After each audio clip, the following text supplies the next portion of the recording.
By April of 1945, the war in Europe was clearly dying, but it wasn't dead yet. That last stretch was often the most dangerous. Everyone knew it. Armies were exhausted. Supply lines were broken. Men were scared, angry, and unpredictable. In moments like that, a single bad decision could turn into a tragedy. Captain Robert MacDonald had learned this the hard way. He stood with his Canadian infantry unit on the edge of a ruined Dutch town, surrounded by smashed buildings and streets filled with dust and broken stone. The air smelled like smoke and damp earth. Somewhere in the distance, artillery still rumbled, but closer now, there was an uneasy quiet. MacDonald raised his binoculars and slowly scanned the area ahead. That's when he saw something that made him pause. A white cloth. It wasn't a proper flag. It looked like part of a bedsheet, torn, dirty, and tied clumsily to the end of a rifle. The cloth waved slightly in the cold spring wind as a single German officer stepped out from behind a shattered wall. No one fired. Every soldier on both sides knew what surrender usually looked like. A man walks forward slowly, hands raised, fear written all over his face. But this felt different. The German officer wasn't creeping forward. He was walking with purpose. MacDonald lowered his binoculars and studied him carefully. The man's uniform was worn, his boots scuffed, his posture stiff but controlled. He wasn't acting like someone begging for mercy. He looked like someone who had come to say something important. "Hold your fire," MacDonald said quietly. "Nobody shoots." The German stopped about 50 meters away, far enough to keep distance, close enough to be heard. He took a breath and called out in thick but clear English. "I must speak to your commander. It is urgent. This is not about surrender. It is about civilians." That one word changed everything. Civilians. For months, Dutch families had been trapped between retreating German forces and advancing Allied troops. Many had no food. Railroads were destroyed. Farms had been stripped bare. People were starving quietly while the war thundered around them. MacDonald felt a knot tighten in his chest. He thought for only a moment before making a decision that would later be debated, criticized, and studied. "Cover me," he told his sergeant. "I'm going out to talk to him." The sergeant looked shocked. "Sir, that's not procedure." MacDonald gave a tired half-smile. "Procedure stopped making sense a long time ago. Keep your eyes open. Watch for snipers." He climbed over the rubble and stepped into the open ground between the two sides. To show he meant no harm, he left his weapon strapped behind his back. His hand stayed visible. His steps were steady, not rushed. The German officer waited where he was. Up close, MacDonald could see the man's face clearly.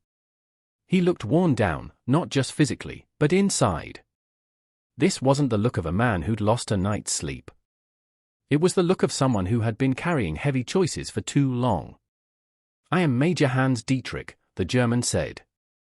"I command what remains of a defensive unit near the crossroads east of here. I have come to ask for help." MacDonald kept his voice calm. "We're still enemies, Major. What kind of help are you asking for?" Dietrich hesitated, then spoke carefully. "There is a village about 7 kilometers from here. Approximately 3,000 Dutch civilians are trapped there. They have no food. No medical supplies. Both your forces and mine are shelling nearby because no one realizes they are still inside." MacDonald felt the weight of those words settle over him. "Why come to us?" he asked. "Why not move them yourself?" Dietrich gave a short, bitter laugh. "Because my unit is falling apart. Half my men have deserted. The rest are boys and old men. We have no vehicles. No supplies. And SS units are active in the area. They shoot anyone they think is interfering, even German officers." Then he looked MacDonald straight in the eye. "And because I have served this war for 5 years. I have followed orders. I have stayed silent. I cannot do that anymore, not when these people are dying. That honesty caught MacDonald off guard. German officers didn't usually talk like that. They followed rules. They avoided responsibility. This man was doing the opposite. How do I know this isn't a trick? MacDonald asked. You don't, Dietrich said simply. All I can offer is my word. And this, if you wish, I will come with your men as a hostage. If this is a trap, you may shoot me first. That wasn't the language of deception. That was desperation. MacDonald studied him for a long moment, then nodded once. Wait here, he said. I need to speak to my commander. As he walked back to his lines, MacDonald felt the familiar weight of command pressing on him. If this German was lying, men could die. If he was telling the truth and MacDonald ignored him, thousands of civilians might die instead. Some decisions don't come with good options, only necessary ones. MacDonald picked up the radio and called his battalion commander. What he would say next could change many lives. The radio crackled in Captain MacDonald's hand as he waited for his commander to respond. On the other end of the line was Lieutenant Colonel James Wilson, a careful man with years of experience and very little patience for unnecessary risk. MacDonald knew he would need to choose his words carefully. Sir, MacDonald began, a German major approached our line under a white cloth. He says there are about 3,000 Dutch civilians trapped in a village east of here. No food. No medical supplies. Both sides are shelling near the area without realizing they're there. There was a pause. Just long enough for MacDonald to picture Wilson standing over his map table, jaw tight, pencil frozen in midair. It could be a trap, Wilson said finally. You know that? Yes, sir, MacDonald replied. And I won't pretend otherwise. But what he's saying lines up with what we've been seeing: confused shelling, broken German units, civilian movement we can't account for.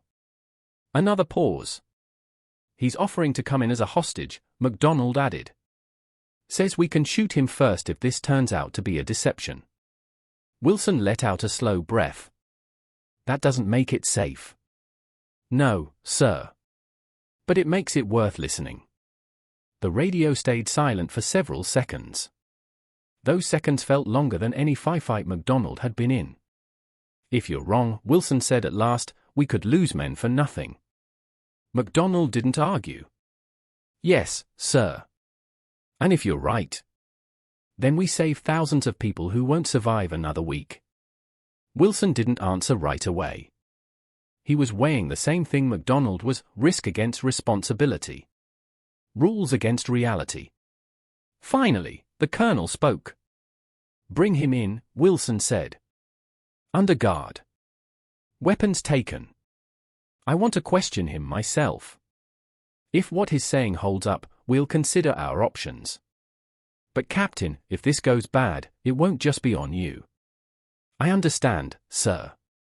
MacDonald lowered the radio and turned back toward the open ground. The German major was still standing exactly where MacDonald had left him, the white cloth drooping slightly from the rifle barrel. He hadn't moved. He hadn't tried to run. You'll come with me, MacDonald told him. As a prisoner. You'll be searched. Your weapon stays with us. Dietrich nodded without hesitation and handed over his sidearm. He allowed the search quietly, offering no resistance, no complaints. The walk back to the Canadian lines felt unreal. A German major escorted by Canadian soldiers while men on both sides watched in silence. Rifles followed every step. No one spoke. Once inside the Canadian perimeter, Dietrich was taken straight to Lieutenant Colonel Wilson. The questioning was thorough. Wilson asked about troop positions. About German units nearby. About the village, its roads, buildings, population. He asked about SS presence. About artillery patterns. About food supplies. Dietrich answered everything. Canadian intelligence officers checked maps, aerial photos, intercepted radio messages. Slowly, piece by piece, Dietrich's story matched what they already knew or suspected. There was a village where he said there was Dutch resistance reports mentioned civilians in the area. German radio traffic showed confusion and collapse in that sector. No signs of a coordinated ambush appeared. After nearly an hour, Wilson leaned back in his chair. "It appears," he said quietly, "that Major Dietrich is telling the truth." No one in the room celebrated. This wasn't a victory. It was a responsibility. Wilson turned to MacDonald. "We'll attempt an evacuation. 2 infantry companies. Engineers for clearing roads. Medical personnel. You'll command the operation." MacDonald nodded. "Major Dietrich will come with you," Wilson continued. "If German soldiers resist, he'll be the one explaining why they shouldn't." Dietrich straightened slightly. "I will do everything I can." "And afterward," Wilson said, "you'll remain a prisoner of war. Your cooperation will be recorded. I can't promise what happens after the war, but you'll be treated properly while in our custody." Dietrich nodded again. "That is more than I expected." The convoy moved out within 2 hours. Trucks rolled carefully through damaged roads. Engineers rode ahead, checking for mines and collapsed bridges. Medics prepared supplies. Soldiers stayed alert, fingers near triggers but eye scanning for civilians, not enemies. Dietrich rode in the lead vehicle with MacDonald and 2 guards. As the countryside passed by, Dietrich spoke quietly. "Before the war," he said, "I was a lawyer." MacDonald glanced at him. "You don't look like one." Dietrich gave a faint smile. "War changes everyone. I was drafted in 1939.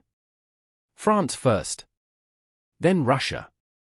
By the time I was sent here, I had stopped believing in what we were doing, but I kept going." "Why?" MacDonald asked. "Because it was easier than admitting I was wrong." The road grew rougher as they neared the village. "I told myself I was just a soldier," Dietrich continued. "That I wasn't responsible for the bigger crimes. But that lie only works for so long." MacDonald didn't interrupt. "When I saw those civilians trapped," Dietrich said, "I understood something. Obedience does not erase guilt. Sometimes the only way to live with yourself is to break from your own side." Ahead, white cloths hung from windows. People were watching. They had found the village. As the Canadian convoy rolled closer, the signs became impossible to ignore. White cloths hung from shattered windows. Doors stood half open. Faces appeared cautiously behind curtains and broken glass. These were not soldiers watching an approaching enemy. These were civilians hoping, afraid to hope, that someone had finally come. Captain MacDonald raised his hand, and the convoy slowed to a crawl. "This is it," Major Dietrich said quietly. "This is the village." The truck stopped at the edge of town. Canadian soldiers spread out, weapons ready but pointed down. Engineers scanned the roads for mines. Medics jumped off the trucks, already searching for places to set up aid stations. Dietrich stepped out beside MacDonald and raised his voice in German. "This is Major Dietrich," he called. "The fighting here is over. These Canadian forces are here to evacuate civilians. No one is to fire." For a long moment, nothing happened. Then a few German soldiers appeared from behind a ruined wall. They looked exactly as Dietrich had described. One was barely old enough to shave. Another leaned on a rifle like it was a cane. Their uniforms hung loosely, and their eyes showed more relief than fear. A gray-haired sergeant stepped forward and saluted Dietrich. They spoke quickly in German. Then Dietrich turned back to MacDonald. "He confirms there are roughly 3,000 civilians here," Dietrich said. "No food deliveries for 6 days. Medical supplies are gone. 12 have already died, mostly the elderly and very young." MacDonald felt his jaw tighten. "All right," he said. "Let's move." The evacuation began immediately. Engineers marked buildings that were still safe enough for gathering. Infantry formed a perimeter, watching the roads leading in and out of the village. Medics unpacked what little equipment they had and prepared for the worst. At first, the civilians came out slowly. Years of war had taught them to be cautious. Too many promises had been broken. Too many rescues had ended in disaster. But as they saw Canadian uniforms, Red Cross armbands, and medical kits, more people began to emerge. Families. Elderly couples. Mothers holding children who looked far too thin. The suffering was impossible to miss. Children had swollen bellies from hunger. Elderly men leaned on sticks or on each other. Pregnant women moved carefully, pain written across their faces. Some people were so weak they could barely stand. Canadian medics went straight to work. They didn't rush food into people's hands. They knew starvation had its own dangers.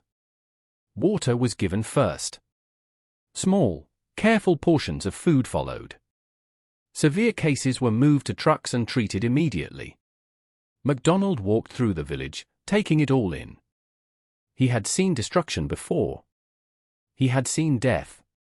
But this felt different. These people hadn't been fighting. They hadn't chosen sides. They had simply been trapped. Dietrich moved among them as well.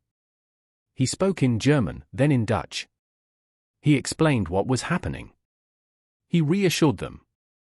He helped organize groups, making sure families stayed together. MacDonald noticed something important. Dietrich wasn't performing. He wasn't trying to impress anyone. He was focused entirely on the civilians. On calming them. On getting them out safely. Whatever he had been earlier in the war, in this moment, he was acting like a man determined to do one thing right. The evacuation took hours. Roads were damaged. Some buildings were unstable. People moved slowly. But step by step, the village emptied. Canadian soldiers guided lines of civilians towards safer ground behind Allied lines. Trucks carried those too weak to walk. Medics stayed with the sick and elderly until the very last moment. No one was left behind. As the final group departed, MacDonald turned back toward the village. It was quiet now. Empty. Major Dietrich stood in the middle of the street, looking around at the deserted buildings. For a long moment, he said nothing. Then he turned to MacDonald. "Thank you," he said simply. "You're the one who asked for help," MacDonald replied. That took courage. Dietrich shook his head slightly. It took too long. The return journey was silent. The mission had succeeded. No shots fired. No combat casualties. 3,000 lives saved. But now came the difficult part. What to do with Major Dietrich? Back at Canadian headquarters, Lieutenant Colonel Wilson listened carefully as MacDonald gave his report. Then he spoke with Dietrich privately, confirming details, checking for inconsistencies. There were none. Finally, Wilson made his decision. "Major Dietrich," he said, "you are officially a prisoner of war. You will be processed under the Geneva Conventions. Your cooperation today will be documented and reported." Dietrich nodded. "That is fair." "One question," Wilson added. "Why did you come to us? Why the Canadians?" Dietrich thought for a moment. "Because Canadian soldiers are known among German troops," he said. "You fight hard. But you treat prisoners properly. You follow rules even when it would be easier not to." Wilson said nothing, but the word stayed with him. Dietrich was escorted away. MacDonald watched him go, unsure how to feel. The war was almost over. But some choices, good or bad, would stay with men forever. Once the civilians were safely behind Canadian lines, the war did not suddenly pause to reflect on what had just happened. Artillery still thundered in the distance. Orders still came down the chain. Trucks kept moving, and soldiers kept marching. History rarely stops to applaud small acts of humanity, even when they save thousands of lives. But for Captain Robert MacDonald, the evacuation stayed heavy in his thoughts. He had made a decision that went against standard military thinking. He had trusted an enemy officer. He had risked his men for people who were not technically his responsibility. And yet, he could not shake the feeling that he had done exactly what he was supposed to do, not as a soldier, but as a human being. Lieutenant Colonel Wilson thought about it the same way. In his official report, he described the operation in careful, professional language. He listed troop movements. He noted the number of civilians evacuated. He recorded the absence of combat losses. But between the lines, there was something else. Pride. Not pride in victory, but pride in restraint. Major Dietrich was processed as a prisoner of war like any other. His uniform was taken. His personal items were recorded. His name was added to a long list that already contained thousands of German officers and soldiers. But everyone involved knew his capture was different. This was not a man who had been cornered and forced to surrender. This was a man who had walked into enemy fire voluntarily, carrying a white cloth, because he believed civilians mattered more than orders.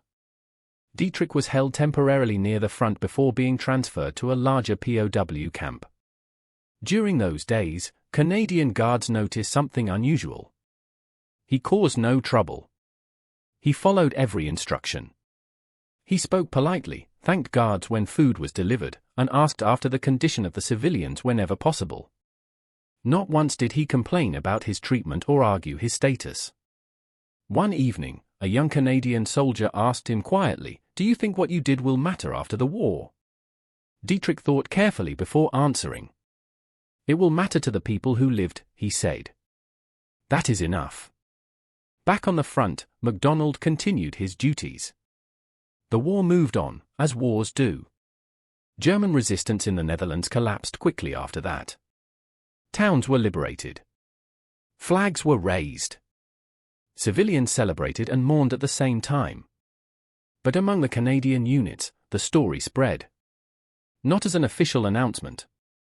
As a quiet rumor. A German officer asked for help. Canadians listened. Civilians lived.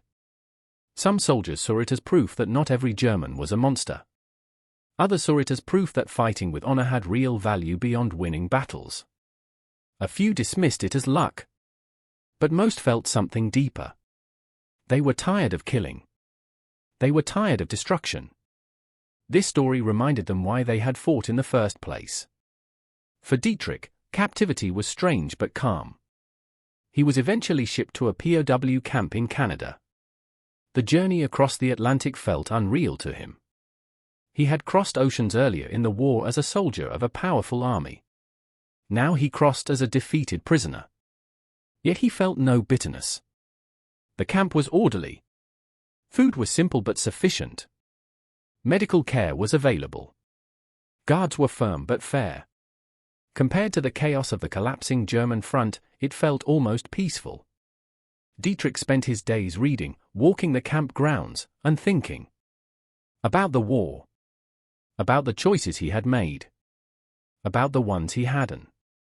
He never spoke publicly about the evacuation. He did not seek recognition. He did not write letters boasting of what he had done. To him, it was not a heroic act. It was the bare minimum. Back in Europe, Captain MacDonald's actions did not go unnoticed. His superiors reviewed the operation carefully. Some questioned whether it set a dangerous example. Others pointed to the outcome: 0 combat losses and thousands of civilians saved. In the end, MacDonald received a formal commendation, not for bravery under fire, but for initiative and judgment under uncertainty. It was the kind of recognition that mattered more quietly. MacDonald himself never talked much about it.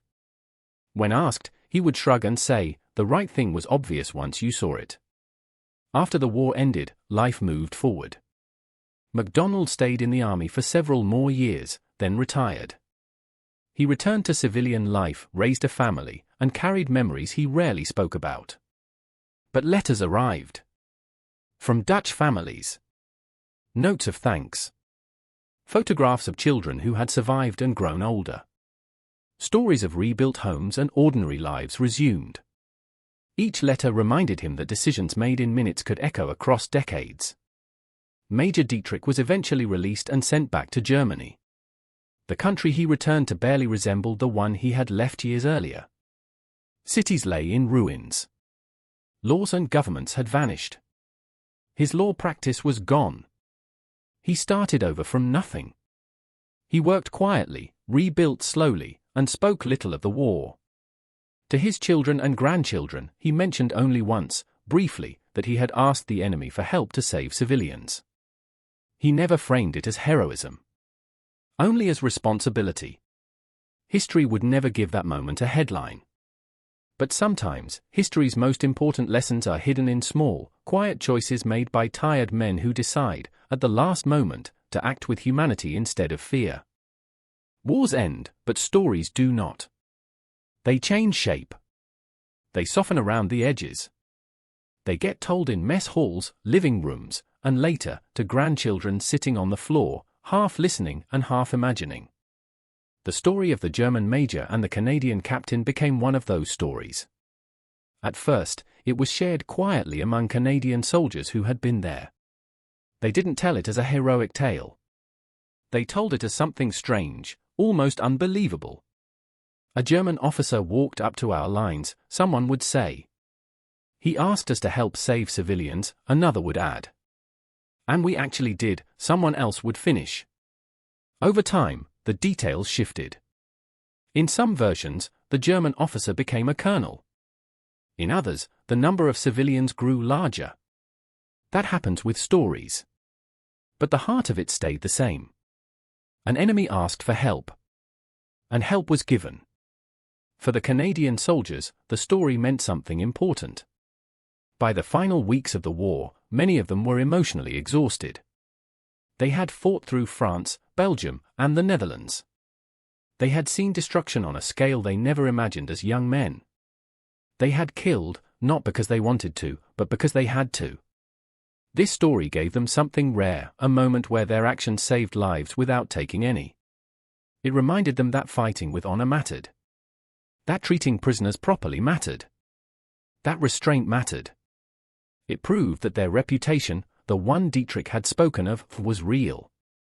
Among German soldiers, the reactions were mixed. Some called Dietrich a traitor. They believed any cooperation with the enemy, especially at the end of the war, was unforgivable. Others quietly admired him. They saw a man who chose civilians over ideology, people over pride. Most were too busy trying to survive to think about it much at all. By April 1945, the German army was no longer a single united force. Discipline was cracking. Orders conflicted. Authority meant less with each passing day. In that chaos, individual choices began to matter more than commands. Dietrich's decision was one of many like it across Europe, officers and soldiers quietly deciding when to stop fighting, when to protect civilians, when to walk away from destruction. Historians would later study these moments. They would write about how wars rarely end cleanly. How the final phase is full of confusion, moral gray areas, and unexpected cooperation between enemies. The Dietrich MacDonald incident became a small but telling example of that. It showed how rigid rules break down when reality demands flexibility. How strict obedience can give way to conscience when institutions fail. For Captain MacDonald, the story followed him into civilian life in ways he didn't expect. Years after the war, he attended a remembrance ceremony in the Netherlands. The crowd was filled with elderly Dutch men and women, many holding flowers, some leaning on canes. After the ceremony, a woman approached him. She was old now, her hair silver, her hands trembling slightly. But her eyes were sharp. "You were there," she said softly. "In the village." MacDonald nodded, unsure what to say. "My mother carried me in her arms that day," she continued. "We had not eaten properly for days. I don't remember much, but my mother never forgot." She took his hand and held it. "Please know," she said, "that ordinary lives came from that day. Children. Families. Quiet happiness." MacDonald stood there long after she walked away. He had never thought of the evacuation in terms of legacy. To him, it had simply been the right decision at the time. But hearing it framed that way, through the life of a stranger, gave it a different weight. For Dietrich, the memory remained private. He rebuilt his legal practice in post-war Germany, focusing on civil law. He avoided politics. He avoided public discussions of the war. Friends knew he had served. Few knew the details. When asked once why he never spoke about it, he replied, "Because talking about it does not bring the dead back. Only living well honors the living." He carried guilt for the years he had served the regime. He did not excuse himself. He did not pretend one good act erased many bad ones. But he believed that doing nothing at the end would have been worse. For historians, the incident challenged simple stories of good and evil. The war itself had clear moral lines. The Nazi regime was criminal. The Allied cause was just. But within that larger truth lived individuals, flawed, conflicted, human, making choices under extreme pressure. Dietrich was not a hero in the traditional sense. He had participated in an unjust war. MacDonald was not a savior by design. He had been trained to fight, not negotiate. Yet together, for a few critical hours, they created something better than what the war demanded. They chose preservation over destruction. The villagers, scattered across the Netherlands and beyond, carried the story quietly. Some emigrated to Canada, drawn by gratitude and opportunity. Others stayed, rebuilding homes and communities from rubble. Most did not think of themselves as part of history. They thought of themselves as lucky.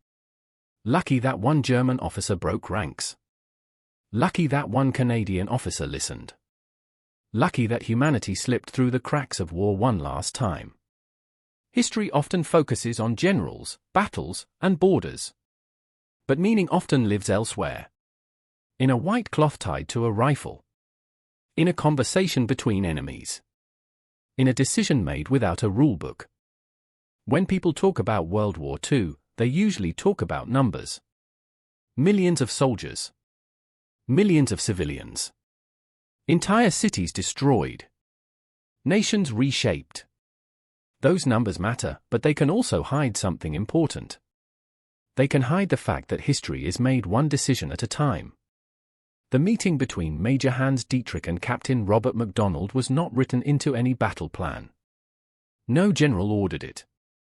No rulebook prepared either man for it. It happened because two individuals, standing on opposite sides of a war, chose to see human beings instead of uniforms.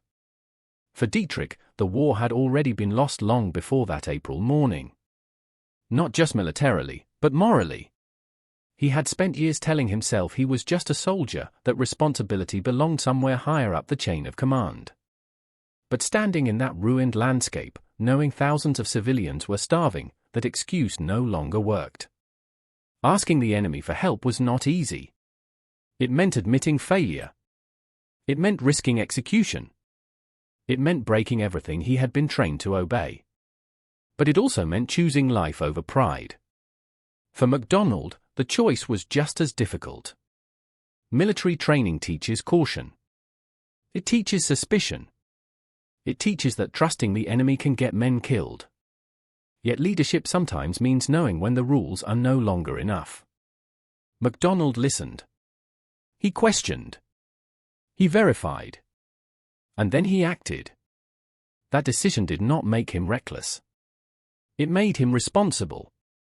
The evacuation itself lasted only a few hours. In the timeline of the war, it barely registered. No territory changed hands. No enemy units were destroyed. And yet, for 3,000 people, it meant everything. It meant children growing up. It meant families surviving. It meant ordinary lives continuing. After the war, Canada's relationship with the Netherlands became something special. Dutch families remembered who had helped them. They remembered the soldiers who shared food, who carried the sick, who treated them with dignity. The story of the evacuation became part of that memory, not as a famous event, but as a quiet truth passed from one generation to the next. For MacDonald, the war never fully left him. Like many veterans, he carried it in small ways. In the way he paused before making decisions. In the way he paid attention when someone spoke. In the way he believed that character mattered more than rank. He never thought of himself as a hero. When asked about the evacuation late in life, he said only, "If you know people will die and you can stop it, then you don't really have a choice." For Dietrich, life after the war was about rebuilding, not just a career, but a sense of self. Germany's defeat forced many hard reckonings. Some denied responsibility. Some hid behind excuses. Dietrich did neither. He lived quietly. He worked honestly. He raised his family without bitterness. He never claimed redemption. But he believed that one moment of doing right mattered, even if it came late. When he died, his obituary listed his profession, his family, and his years of service. It did not mention the village. It did not mention the white cloth. But somewhere in the Netherlands, families lived because of that moment. And that, more than any public recognition, was enough. The story reminds us of something important. War strips away comfort. It strips away certainty. But it does not remove choice. Even in the worst circumstances, people can still decide how they will act. They can choose cruelty or restraint, indifference or responsibility, fear or courage. The white cloth Dietrich carried was nothing special. It was just a torn piece of fabric. It was never preserved in a museum. It was likely thrown away and forgotten. But what it represented did not disappear. It represented the idea that enemies can still recognize shared humanity. That moral courage can appear even in collapsing systems. That saving life is always more important than winning an argument or a war. The elderly Dutch woman who spoke to a reporter years later said it best. "I don't understand politics or strategy. I only know this: someone could have left us to die. Someone else could have ignored him. But they didn't. That's what matters." In a war defined by destruction, that choice stood out. Not because it changed history, but because it proved that humanity survived it.